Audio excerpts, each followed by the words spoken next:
of you to please stand and raise your right hand. Do you solemnly swear that the testimony you will give before this committee will be the truth, the whole truth, and nothing but the truth? The Chair will note for the record that each of the witnesses answered in the affirmative. There are only two of you who will be making opening statements. Mr. Sheeler is here to answer questions. We will give each of the witnesses adequate time to make their presentation, and we'd like to start with you, Mr. Clemens.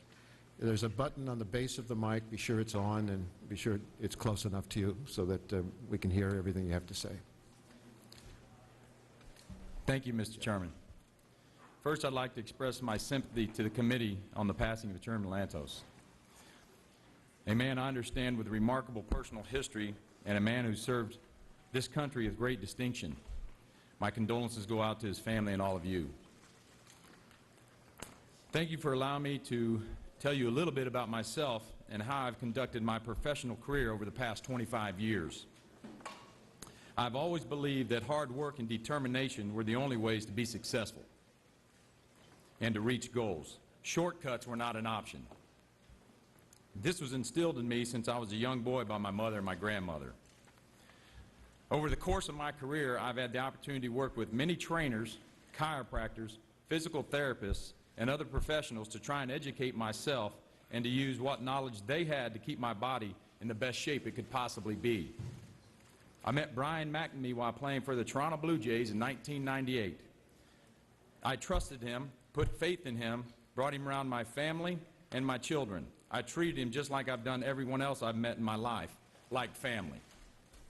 I'm a positive person and I enjoy doing things for others. I'm not just a ball player. I'm a human being. Baseball is what I do. It's not who I am. I played the game because of my love and respect for it.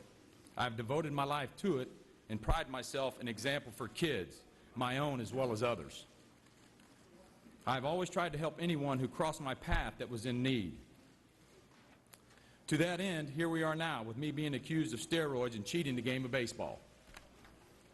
If I'm guilty of anything, it is of being too trusting of everyone, wanting to see the best in everyone, being too nice to everyone. If I'm considered to be ignorant of that, then so be it.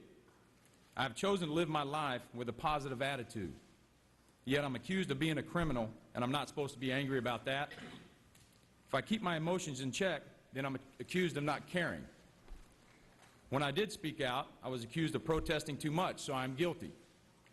When I kept quiet at the advice of my attorney until he could find out why in the world I was being accused of these things, I must have had something to hide, so I'm guilty. People who make false accusations should not be allowed to define another person's life. I have freely, without question, shared my talents God gave me with children, young and old, and I will continue to do so.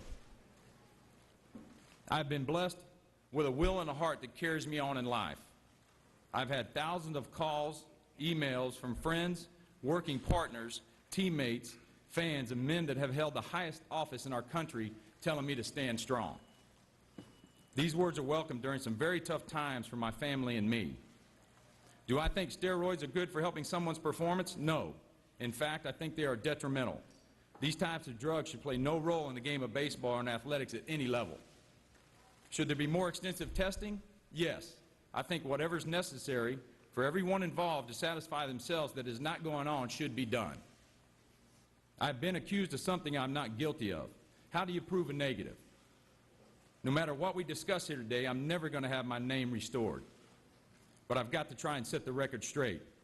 However, by doing so, I'm putting myself out there to all of you, knowing that because I said that I didn't take steroids, that this is looked as an attack on Senator Mitchell's report. Where am I to go with that? I'm not saying Senator Mitchell's report is entirely wrong. I am saying Brian McNamee's statements about me are wrong. Let me be clear. I have never taken steroids or HGH. Thank you. Thank you very much, Mr. Clemens.